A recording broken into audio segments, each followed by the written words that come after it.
नमस्कार मित्रों, history research point पर आप सभी का स्वागत करता हूं।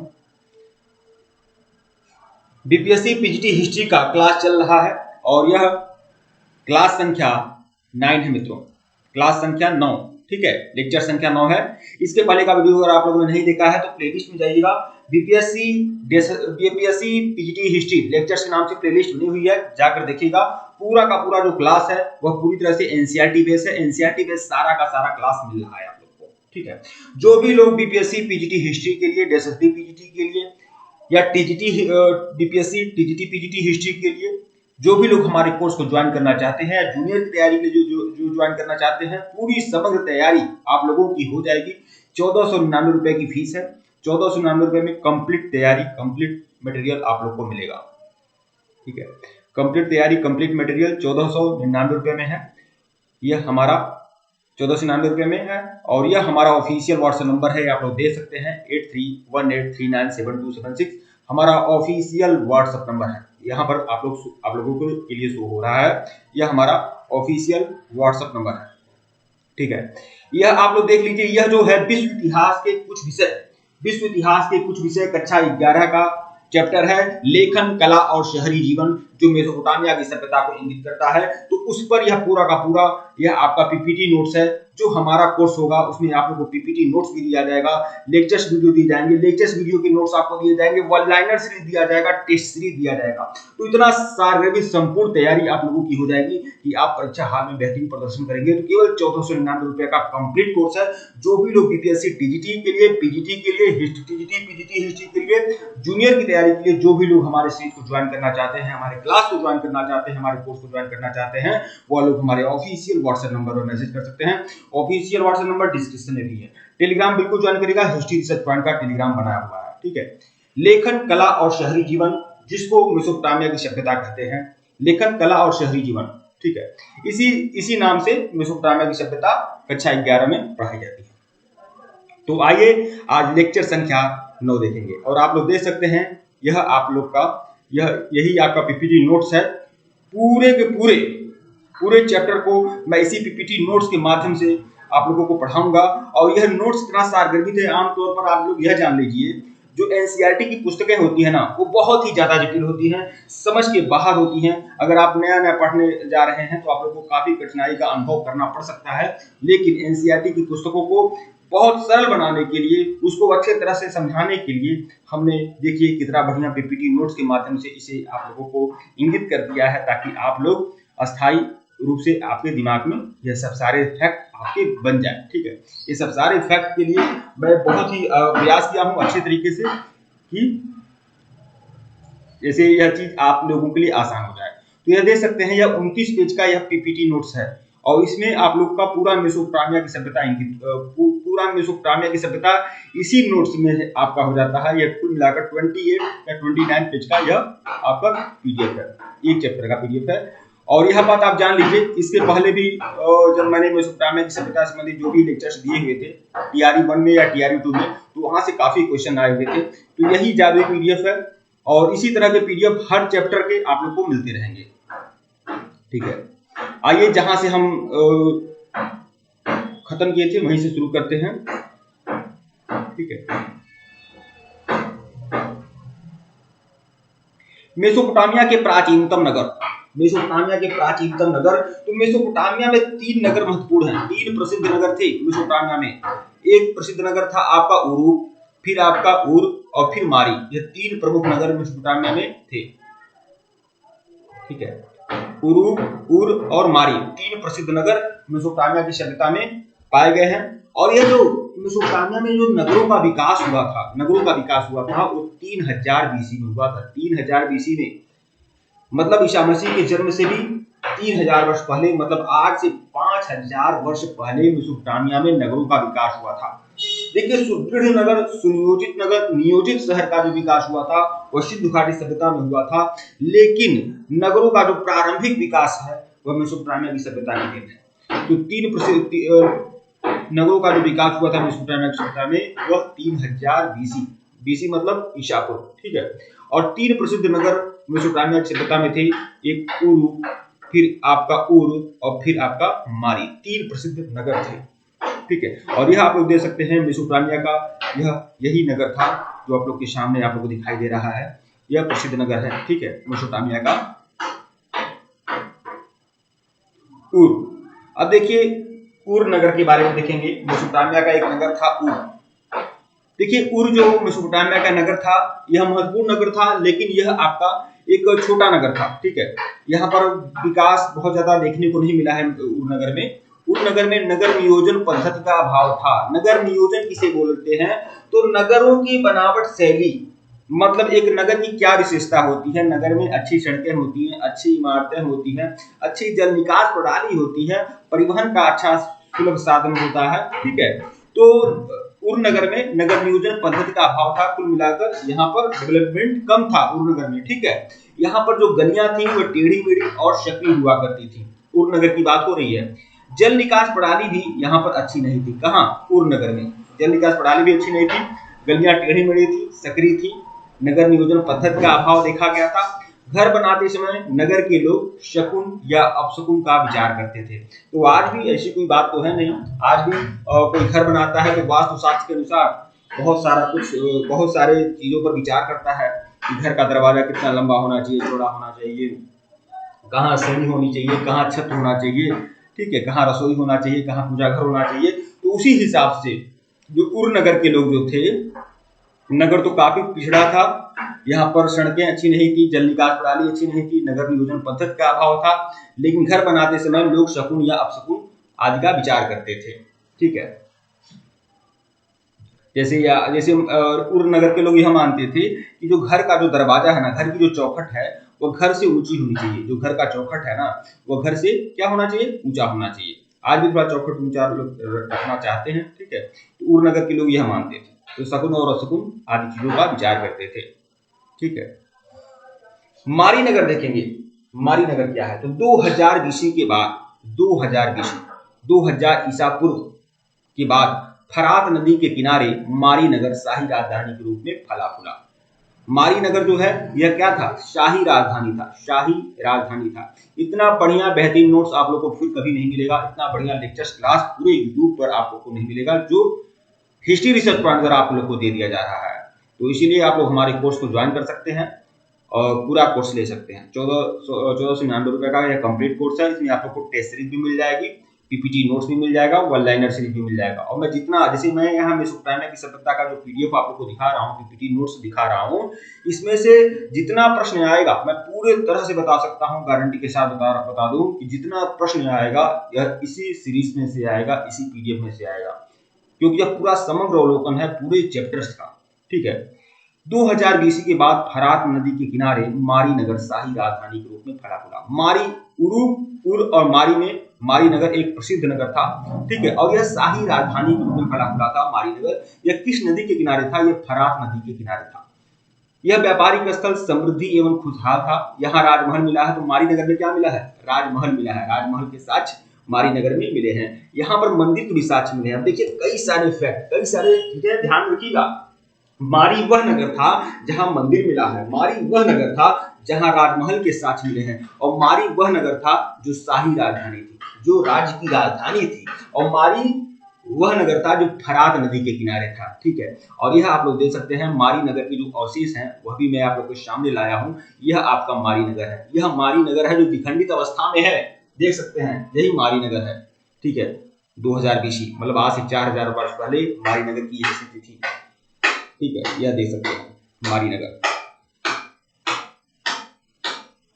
मिट्टियों का टीला, थोड़ा बहुत अवशेष मिला हुआ है इसका, ठीक है।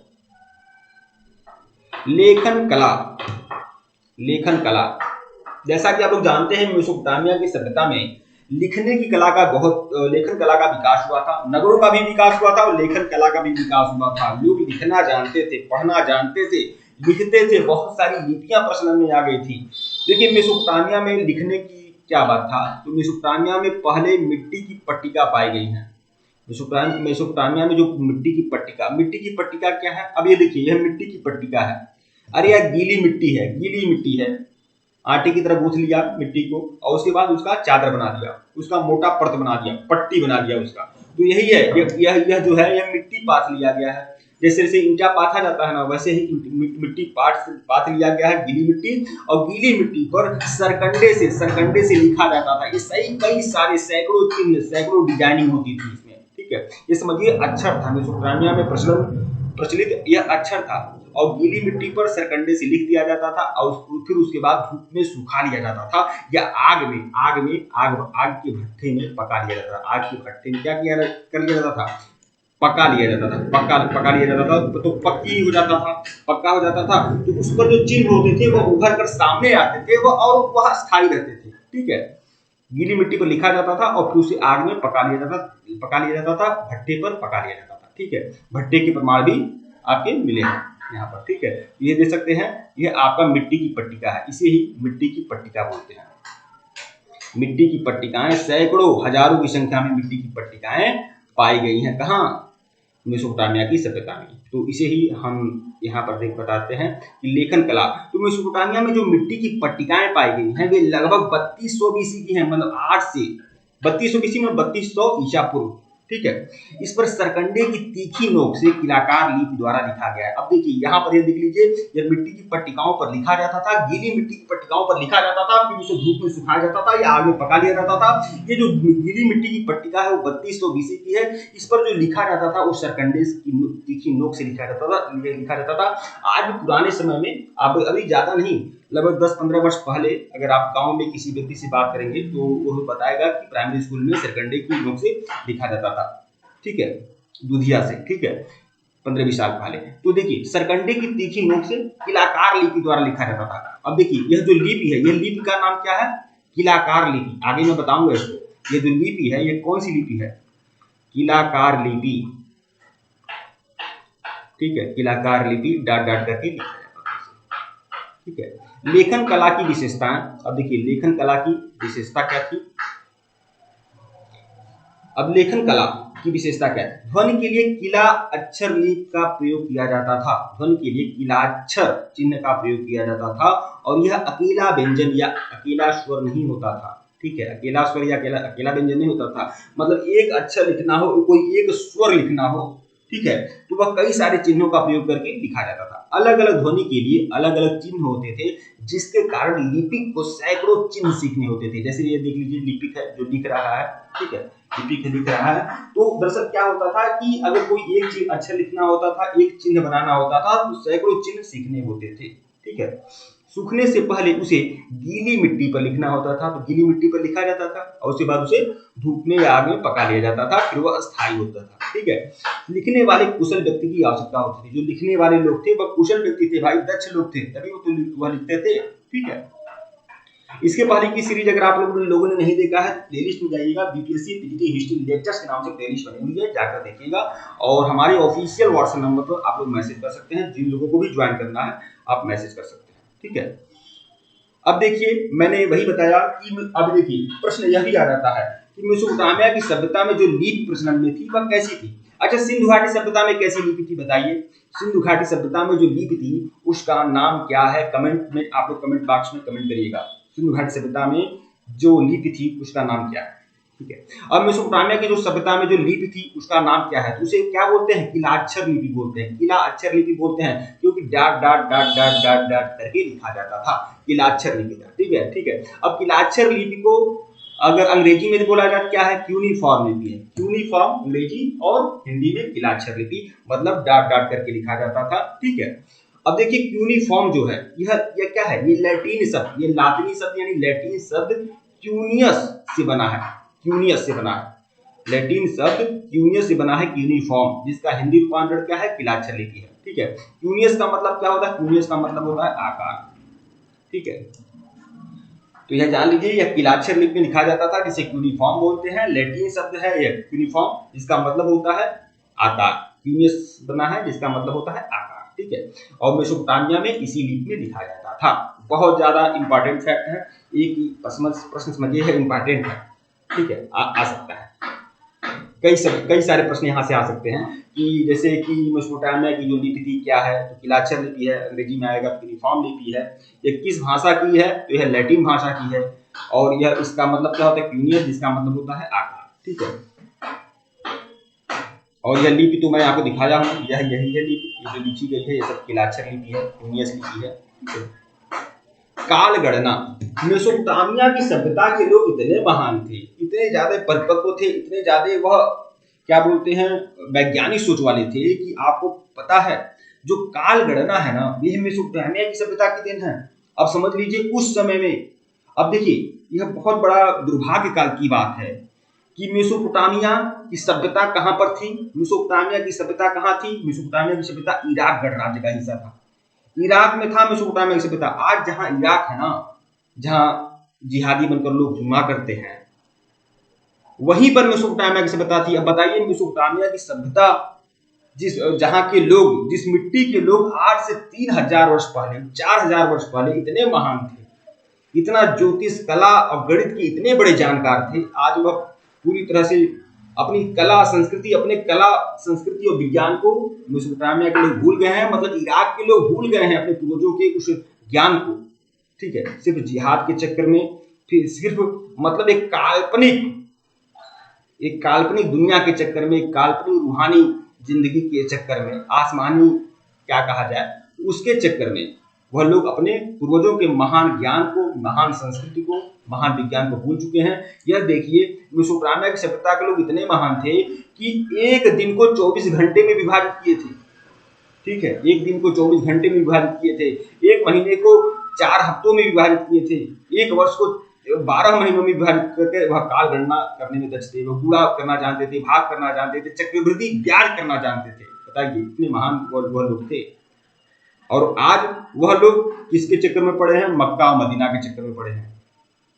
मतलब इसी तरह से पूरी संस्कृति का लोप हो गया। जो लोग महान थे अब लोग पूरी तरह से जाहिल बन गए हैं। यहाँ पर देखिए काल गणना और गणित की विद्वतापूर्ण परंपरा दुनिया को मेसोपोटामिया की देन है। अब ये जो काल गणना है और गणित की जो विद्वतापूर्ण परंपरा है, ये दुनिया को क्या है? मेसोपोटामिया की देन है, ठीक है। इस सभ्यता के लोग गुणा, भाग, वर्गमूल, चक्रवृद्धि ब्याज से परिचित थे, ठीक है।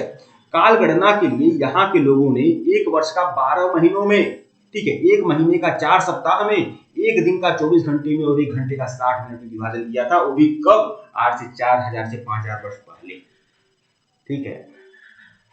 और आज क्या कहा जाए, तो ये सब किसकी वजह से हुआ है? कोई व्यक्ति, कोई महान देश आज पीछे रह गया है तो किसकी वजह से हुआ है? आप लोग समझ सकते हैं। अगर वो अपनी कला और संस्कृति को, अपने विज्ञान को, अपने धर्म को भूले नहीं होते लोग, तो आज वह लोग महान होते और ज्यादा तरक्की किए होते। उनसे सीख कर न जाने कितने देश आगे बढ़ गए और वह अपनी इस महान संस्कृति को, महान विज्ञान को भूल गए मेसोपोटामिया के लोग। मेसोपोटामिया में शहरों का प्रकार, मेसोपोटामिया में कितने प्रकार के शहर थे? तो मेसोपोटामिया में बताया हूं कि 3 शहर प्रसिद्ध थे, उर और मारी, 3 प्रसिद्ध शहर थे, नगर थे, ठीक है। लेकिन मेसोपोटामिया में कई जो नगर थे वह उनके कितने प्रकार हैं? तो वे जो मंदिर के चारों ओर विकसित हुए शहर थे, सैकड़ों शहर थे, ठीक है। तो वे जो मंदिर के चारों ओर विकसित हुए शहर थे। अब मेसोपोटामिया में जो मंदिर था, देवालय था, उसके चारों ओर भी शहर विकसित था।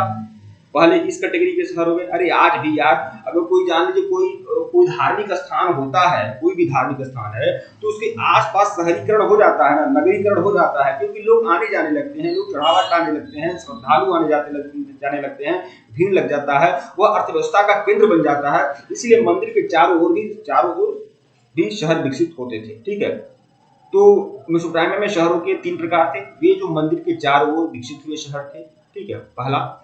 वे जो व्यापार के केंद्र के रूप में विकसित थे, मतलब व्यापारिक नगर थे, दूसरा। और वे जो शाही राजधानी थी, तीसरा, ठीक है। वे शाही राजधानी के रूप में मारी नगर प्रसिद्ध था। मारी नगर प्रसिद्ध था जहां राजमहल मिला हुआ है और जहां पे मंदिर के साक्ष्य मिले हुए हैं। तो 3 प्रकार के शहर थे, जो मंदिर के चारों ओर विकसित हुए शहर थे, और वह जो व्यापार के लिए विकसित थे, और वह जो शाही राजधानी के रूप में विकसित थे, ठीक है। नगरों की बसावट। अब देखिए नगरों की परिभाषा क्या है। यहाँ पर ये बात है कि नगर किस तरह से बसते हैं और नगरों की परिभाषा क्या है।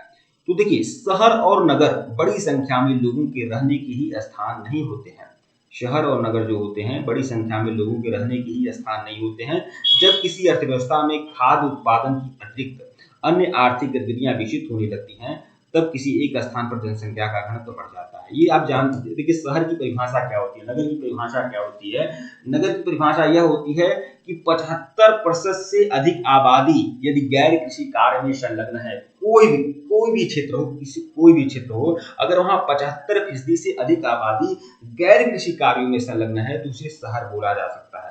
तो यही है कि खाद्य उत्पादन के अतिरिक्त अगर अन्य आर्थिक गतिविधियां विकसित होने लगती हैं तो उसे शहर बोला जाता है। और इसी आधार पर मेसोपोटामिया के कुछ स्थानों को शहरों की संज्ञा दी जाती है, क्योंकि वहां व्यापार था, वहां वाणिज्य था, वहां उद्योग आदि थे। ठीक है।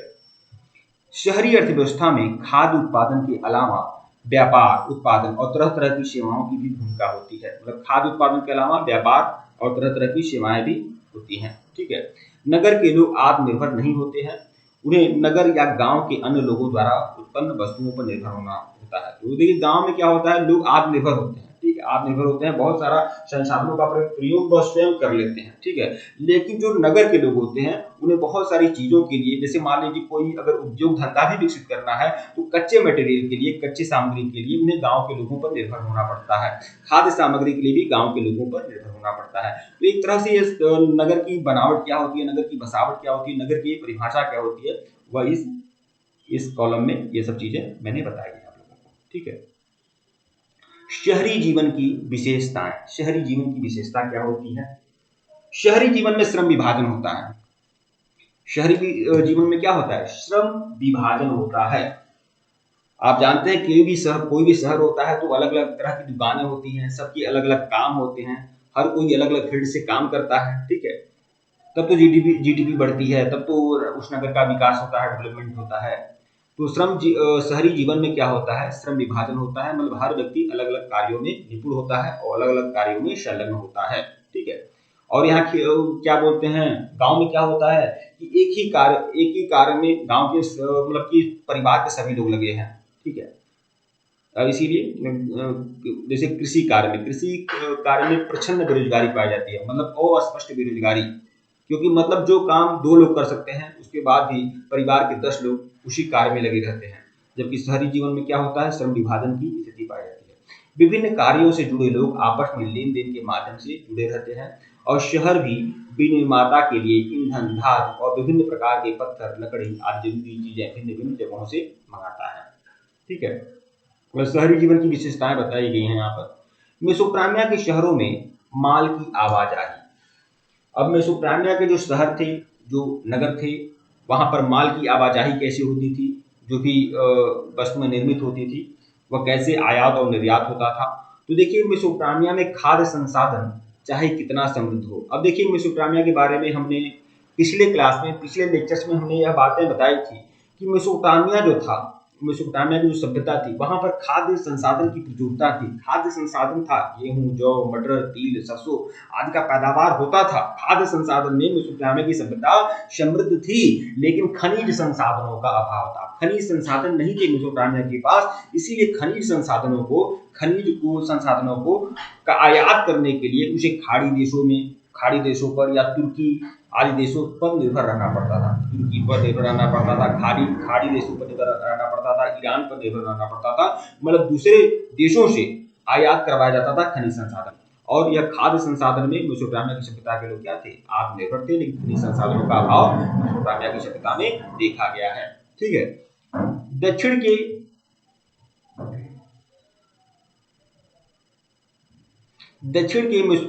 के अधिकांश भागों में, अब देखिए दक्षिणी मेसोपोटामिया की बात हो रही है, दक्षिण के अधिकांश भागों में औजार, मोहर, मुद्राएं और आभूषण बनाने के लिए पत्थर की कमी थी। ठीक है।